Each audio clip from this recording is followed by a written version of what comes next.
শিক্ষার পিছনে কার অবদান হ্যাঁ বেশি? আমার এই শিক্ষার পেছনে আমার স্যারের অবদান অনস্বীকার্য। তার মানে সাফল্যের পেছনে স্যারের হাত ছিল। হ্যাঁ পিছনে ওরই হাত ছিল, হাত মানে কি আঙুল ভরে দিত পেছনে, তো ব্যথা হয়তো খুব, ওই জন্য বেশি করে পড়তাম। এই সাফল্যের পেছনে আর কে ছিল? না আমার সাফল্যের পেছনে আর কেউ নাই, এবার যা আছে সব আগে আছে আমার। আচ্ছা বেশ ভালো। বড় হয়ে কি হতে চাও?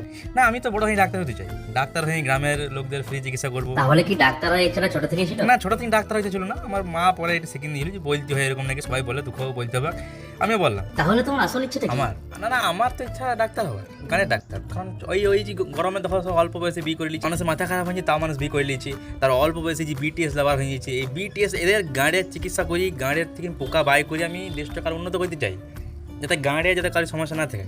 তার মানে আপনি গাঁড় বিশেষজ্ঞ। হুম।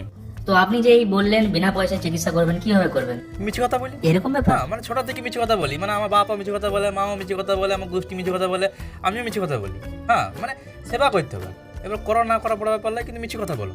মিছে কথা বলি বলি তুমি কিছু হোক না হোক নেতা হয়ে দিতে পারবে। আচ্ছা কত ঘন্টা পড়তে তুমি? না আমি কিন্তু কোনদিন বেশিক্ষণ পড়ি নাই।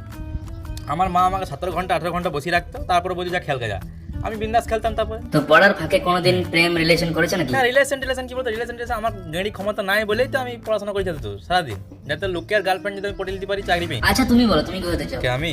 হ্যাঁ তুমি। আমি নেতা হতে চাই, বড় হয়ে। নেতা হবে? তো কত পেয়েছো কত? 190। কিন্তু নেতা হতে গেলে তো পড়তে হবে। নেতা হয়েছিল পড়তে, কিন্তু আমার মামা তো মার্ডার